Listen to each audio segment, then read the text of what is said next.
Titans Season 2. This is the spoiler review. I have a review up on my blog, soundedbettermyhead.com. It does have a couple odds and ends spoilers, but for the most part, it doesn't get too crazy in the details.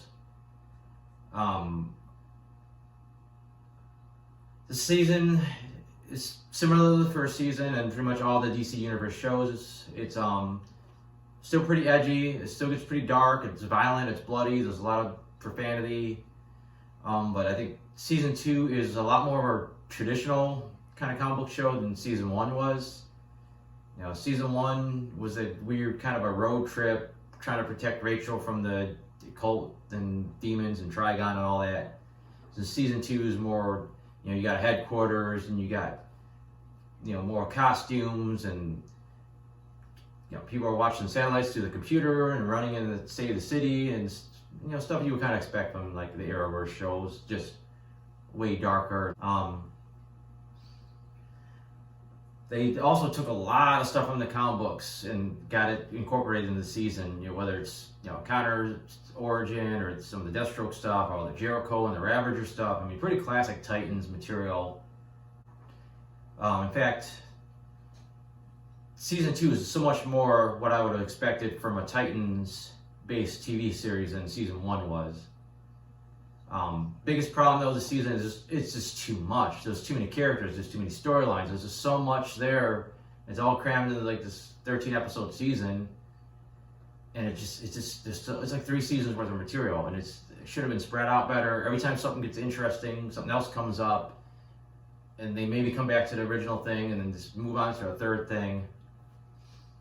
I mean, the first thing they had to do is wrap up Season 1, which the first episode was basically supposed to be Season 1's original season finale, so they had to wrap up the last season, which they just pretty much did way too quickly.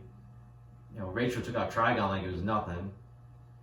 Then the whole rest of the episode was a little bit of, you could tell it was the original ending combined with new footage, you know, taking what they wanted Season 2's direction to be. Returning characters, Dick Grayson has a pretty solid character arc. You know, it's a little convoluted sometimes, but it's a nice arc to take him to finally be in Nightwing. That works out pretty good. Star Fox gets some early interesting stuff early on, getting to her whole, you know, royal lineage and all that stuff, and it just gets pushed to the side near the end. Obviously, it's going to be a big part of Season 2, but they almost kind of overdid it and then dropped it. You should have kind of hinted at it a little bit more, and then that's your payoff for Season 2. I don't know, they just felt like they tried to do a little too much and then just dropped it, and then they threw it back in there just to say, hey, here's Season 2.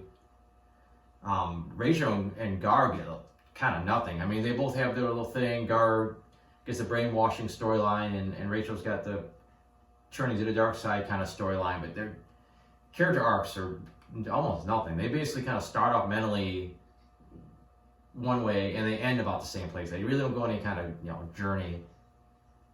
Other characters from Season 1 that are now on the main cast, Hawk and Dove have a decent little thing, storyline in the beginning. I don't remember anything from Season 1 saying that Hawk was on drugs. Maybe I missed it. It's been a while since I watched. And then this season, apparently he was a cokehead and had somehow tied to him fighting crime too. I don't know. It was a weird thing, and that kind of like more or less gets dropped because they get shuffled off to the side and they leave the show for a while.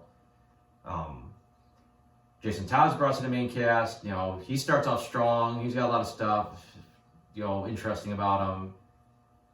And then he almost dies, and then he kind of disappears for a while. First he's suicidal, then you don't see him, and then he just kind of quits the team. Who else? Donna Troy got promoted, and she really has nothing. She got probably the biggest shaft of the storylines, because her biggest thing is that she was sad because 5 years ago Aqualad got killed, and she loved him, and it doesn't even really seem like it's driving her as much as it should now. And she gets some good fight scenes, but other than that, she really doesn't do much. And then she pretty much just gets offed in the season finale. New this season, you have Ravager.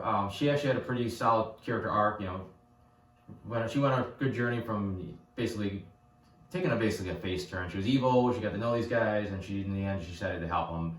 And it was a good, solid character arc. I didn't really care as much for her Ravager costume. I thought her wig looked pretty awful overall, but she was decent for what she was. Deathstroke was great. Just total badass. You believed him. You believed this guy could kick the asses of like the entire Titans team by himself. And then of course he got unceremoniously just killed, and apparently that's the end of him. I mean, obviously you could bring him back somehow, but we added Connor Kent this season. His first episode they introduced him in was fantastic. They touched on so much from his origins that you want to see. And then he pretty much was like in a coma for a couple episodes, and you really don't see him much after that until like closer to the end. I like the way they did his character. They had this kind of naive child in a man's body kind of thing, almost like if you watch Supernatural, the character of Jack. He's only a few days old, but he looks like an adult, and he's got insane powers. So that's kind of how I felt watching Connor. Wasn't part of the main cast, but a couple other important characters this season. You had Mercy Graves, who I've only seen her a couple of times in live action. She didn't fare too well. She popped up for a minute or two in Batman vs Superman, then she got blown up. She popped up in the early part of Supergirl last season and got killed. And she's always supposed to be like a badass, but she didn't last too long. This time, they introduce her, then they bring her back, and they kind of try to like flesh her out a little bit. She's got a girlfriend. She's got like the girlfriend's kid she's trying to raise, so they try to give her some personality or some backstory. I don't know. And then they just kind of drop it. They just make her this completely ruthless, character that just doesn't matter who dies and how horribly, whatever she's trying to get. People are just expendable, and she doesn't care. And I don't know. It just didn't feel like a real person. She was just some evil like monster. I don't know. The biggest, most anticipated character to be brought in the season was Bruce Wayne. For what we saw last season, it was implied that he's kind of a dickhead. He's like just mean and like someone you want to mess with. Absolute badass at a fight, and this guy would jump down and just slaughter, people. At least according to Robin's vision that Trigon gave him. But Ian Glenn, I mean, he's a good actor, and he's done action sequences in Game of Thrones. But here they missed the mark. I mean, he's super laid back. He's super nice guy. He's doesn't look like he could throw on the bat suit and go toe to toe with anybody. I mean, he's doing his best with the American accent, but he's just. Not only is he not the character that they hinted at, but he does not feel like Bruce Wayne at all. It just seemed like they could have found a better character or a better actor to play the character. I don't think I have too much else to say about the show in general. Like I said, just the fact that there's so much going on. It's like you just couldn't get to everything. It was enjoyable, and like I said, I wanted to give it a higher score for a minute because there was some stuff that I really liked, but overall it was just candy coating. That's why I settled with the 3 out of 5. I mean, I said there was enough good stuff that I could give it a higher grade, but not enough to take it beyond that. Also, I was going to say, the shows in the DC Universe have been great so far. Titans I've dug overall. Doom Patrol was fantastic, but Swamp Thing was great. But I don't know if it's worth keeping the channel at this point. A lot of the content looks like it's going to be also on the HBO Max channel. The upcoming Stargirl series on DC Universe is also going to be airing on CW the next night for free. So I'm pretty sure after I'm probably going to cancel my subscription very soon. And I don't know if and when I'll ever get it back. Because otherwise I would wholeheartedly recommend the channel. Even then, it's worth at least get for a little while and watch these shows and get caught up on them. But other than that, I don't know. I'm going to go through my notes real quick, see if there's anything worth mentioning. Trigon, thought he looked cool at first, but then once he started walking, the CG looked pretty weak. And like I said, then she just threw him in a porthole, and that was the end of it. I did like Rachel's new look now. She's got the little diamond thing in her head. She's got a new hairstyle. I would have liked to see more costumes for everybody, especially hoping in the season finale they all have like new costumes, but no, we didn't get that. We got Dr. Light this season as briefly as a villain, and like sometimes you would see him like this dude's a badass you don't want to mess with, and other times you just seem like a chump. And one thing that was kind of stupid and made me laugh was he throws on this ball of light and it blinds everybody, and he runs away. So within like a second he's gone. But this dude just didn't look all that spry. It didn't look like he would be fast enough to throw this light in his bulky armor and then run away fast enough that like none of these guys would see him. It was kind of cheesy. Like it didn't really work for his character. It kind of hurt that we didn't know anything about the original Titans before, you know, Dick met with Rachel, and it was so muddied about what happened to him. It was just kind of aggravating. Obviously, there was like a backstory that was messed up, but I wish we would have really known a little bit more about the team, and then maybe you get to their big dark secret about Jericho, which was even weirder to begin with anyway, because it sounded like there was this really nasty thing that happened, and then Dick's like, oh, I killed him, and then come to find out for some reason he just lied to everybody. He lied to the team that Deathstroke killed him, which just seemed like he could have explained it. Hey guys, I went to see him and Deathstroke stabbed him, and no, he made up some weird story about him being dead already, and then he was telling people that he killed him himself. I don't know, it was just poorly executed, I thought. But there was some pretty good fight scenes, the sequence, especially, you know, when you got a guy with like Deathstroke, you get a lot of hand to hand, so, you know, there was some pretty good moments there. Just the fact that we're only seeing Jericho and Aqualad in flashbacks, it was pretty obvious that they were killed off. So they had a spoiler just by, you know, only having these flashbacks. You pretty much knew, you know, that they weren't going to make it. Jason Todd had a lot of badass moments early on, you know, taking out Dr. Light by himself, and, you know, taking him out again when he briefly escaped. And like I said, he got like almost overly PTSD about falling off the building, and then his character just kind of, you know, wandered off after that.